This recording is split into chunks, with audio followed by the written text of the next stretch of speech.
for film, television, and video game music since 1996.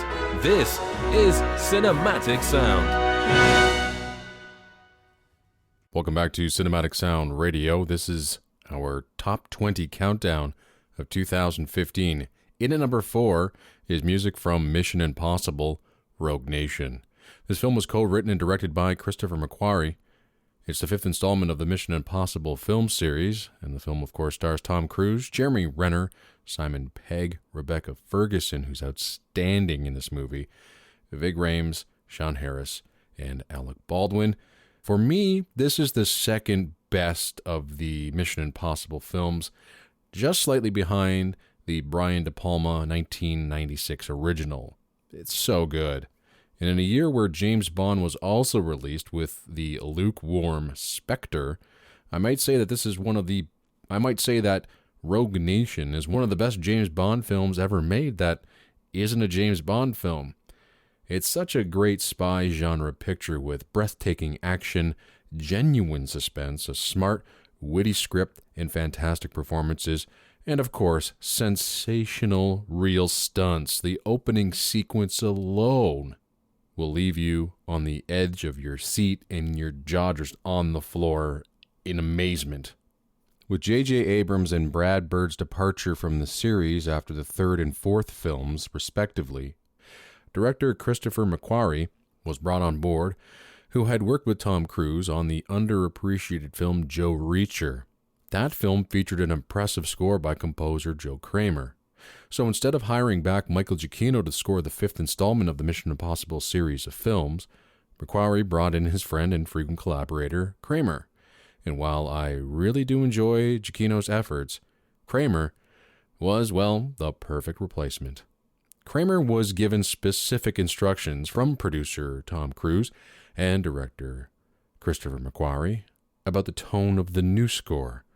Both men wanted a retro sound with lots of percussion.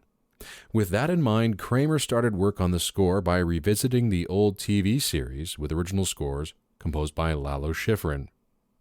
While writing, Kramer decided that the best way to meet the demands of his producer and director was to compose a score that would have been possible to perform in 1966 when the show was created. That meant no synthesizers, no drum loops, techno elements, or electronic instruments of any kind. This was going to be a 100% organic score. The results, the 4th best score of the year. Kramer, like the composers who came before him, played around with Schifrin's original legendary theme as well as sub-themes like the plot theme, and the results are stunning. Kramer also developed his own themes, like the brilliant theme for Solomon Lane, which is track 2 on the soundtrack album and is one of my very favorite score cues of the year. And let's not forget the interpolation of Puccini, which fits in seamlessly with the tone of the rest of the score, and of course fit one of the major sequences in the film. And then it becomes Elsa's theme. Its use kind of reminded me of Michael Kamen's use of classical music in his Die Hard scores. There was a lot of thought that went into the construction of this new Mission Impossible score, and I applaud Kramer for really thinking and taking the time to write the best music possible and write the type of music that would make the most sense for the film. The score, as Kramer describes it, is a mix of action, mystery, suspense, and even a little romance. The brilliant music was performed by London session musicians, which was brilliantly captured by recording engineer Casey Stone. And now, Cinematic Sound Radio's number 4 score of 2015. This is Mission Impossible: Rogue Nation, with original score composed by Joe Kramer.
On the air and streaming on the web since 1996, this is Cinematic Sound. Welcome back to Cinematic Sound Radio. This is our top 20 countdown of 2015. In at number 3 is music from the Australian family drama called Paper Planes, which was directed by Robert Connolly, which he also co-wrote with Steve Worlin. The film stars Sam Worthington, David Winham, Julian Dennison, and Ed Oxenbould. The film played in a few film festivals in 2014, but received its official opening in Australian theaters in 2015. The film is an imaginative children's film about a young Australian boy's passion for flight and his challenge to compete in the World Paper Plane Championships in Japan. The original score for the film was composed by Nigel Westlake, who is an incredibly talented composer who has written such memorable music for films such as Babe, Babe Pig in the City, Miss Potter, the IMAX film Solar Max, which you really have to hear because it is dynamite. Also, just as a note, during 2015, Nigel Westlake re-recorded his complete score to Babe, and what's so significant about that album is that there is zero dialogue in the recording, unlike the original Varese Sarabande Records release, which featured dialogue from the film. This new recording, as I said, recorded in 2015, features the entire score dialogue-free. And Westlake has also written many concert-commissioned pieces as well. Now, in 2008, Westlake's son died tragically, and due to that incident, Westlake didn't write a note for a film until 2013, when he penned music for the documentary The Dream of Perfection. Paper Planes is Nigel Westlake's triumphant and heroic return to the world of film scoring, and this brand new score absolutely shines. It's a score full of joy, warmth, lots of spirit, and a few tips of the cap to British World War II films. There's uplifting marches and soaring themes. It's full of innocence and wonder. It's brilliant music. Welcome back, Mr. Westlake, and I'm more than certain that your son will be proud of your work on this movie. This is the number 3 score of 2015, Paper Planes, with music composed by the extraordinary Nigel Westlake.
On the air and streaming on the web since 1996, this is Cinematic Sound.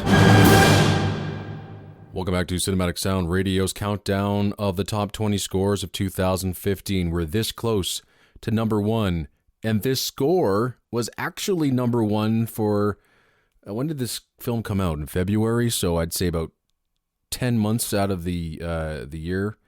This score, well, I'm going to say 11 because our number one's score didn't come out until December, so Michael Giacchino pretty much held on to number one for quite a long time in 2015. And just because the number one is number one, there's no slight on this film score, which is just an absolute masterpiece. In at number two is music from Jupiter Ascending. This film was written, produced, and directed by Lana and Andy Wachowski. It stars Channing Tatum and Mila Kunis, totally miscast in this movie. And the film centers on Jupiter Jones, played by Kunis, a down-on-her-luck maid, and Kane Wise, played by Tatum, an interplanetary warrior who informs Jones of her destiny, which extends beyond Earth. The film also stars Sean Bean, Eddie Redmayne, who is horrible in this movie, and Douglas Booth. I mean, I couldn't understand a word Eddie Redmayne said in this movie at all. Now, the film justifiably got the crap beaten out of it by critics who mostly said that the film was pleasing to the eyes and not much else. That is very, very, very true. This was a very difficult film to get through. I tried three times. I stopped the film each time at the same moment because it was just so absolutely bonkers and dull. And I finally made it through it, and it's still time I'm never going to get back. This film, unfortunately, is another misfire by the Wachowskis, who since The Matrix, 1999, has been on a downward spiral with one disappointing effort after another, including the two Matrix sequels, although I sort of liked The Matrix Reloaded. Then you have Speed Racer, there's Cloud Atlas, which had its moments, and then there, of course, was their contribution to V for Vendetta, which was excellent, but there was hopes that Jupiter Ascending would be the film to bring them back up to that Matrix level. Now, I heard this score, which was composed by Michael Giacchino, before I saw the film, and I loved it. And I still love it, even though the film is not very good. This is Michael Giacchino really at his all-time best. Giacchino was actually asked by the Wachowskis to write some music before filming. They would then take that music and edit it to the movie. That's not a new concept. John Williams did it for Oliver Stone and JFK. Christopher Nolan has done this with Hans Zimmer. David Fincher has done this with Atticus Ross and Trent Reznor. Michael Giacchino eventually wrote 80 minutes of music for the Wachowskis to use while cutting their film. Once the film was cut, Giacchino revisited his music, rewrote certain key passages to match the cut of the film, and wrote some new material as well. It's probably one of the reasons why the score works so well in the movie. It doesn't get chopped up and spit out like some scores do these days. And even though a lot of what I saw in this film was disappointing, some of the action sequences were actually quite enjoyable. And that was mainly due to the fact that Giacchino really hit the nail on the head with this score. The score was recorded in two places, London and in the US, with 3 conductors. The score features themes for each major character, vibrant and exciting orchestrations, ferocious action material, spine-tingling drama, all wonderfully captured by recording engineer Joel Iwataki. As I said, this score was number one of the year for many months, but number one came in at the last moment and swept the award away from Giacchino. Here's Michael Giacchino's outstanding music from the number 2 score of 2015. This is Jupiter Ascending.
on the air and streaming on the web since 1996. This is the film, television, and video game music radio show, Cinematic Sound. Welcome back to Cinematic Sound Radio. This is our top 20 countdown of the very best scores of 2015. Last but certainly not least is our number one score of the year. It comes from Star Wars The Force Awakens with original score by John Williams. Now I'm going to gush about this, both film and score, so please bear with me. First, I loved this film. Yes, the people who have come down hard on this film do have a point about it being a rehash of the first Star Wars film and portions of the other two original trilogy films. But you know what? I don't care. This film got the horrible taste of the miserable prequels out of my mouth. This is one very well directed, well shot, extremely well edited, great sounding film. All the key new actors were superb in their roles, and if anyone says that Rey, played brilliantly by Daisy Ridley, is just Luke Skywalker 2.0, then they are dead wrong. She has a totally different story arc, and her knowledge of the Force is bringing up a lot of interesting questions, which is what good films do, especially films that continue on for a couple more films. Do you really want all questions answered in the first film? Kylo Ren, played by Adam Driver, is not Darth Vader 2.0, no matter how much the character wants to be. Kylo is a superb bad guy with a love for everything Darth Vader, but is far too immature and untrained to come even close to being like his hero.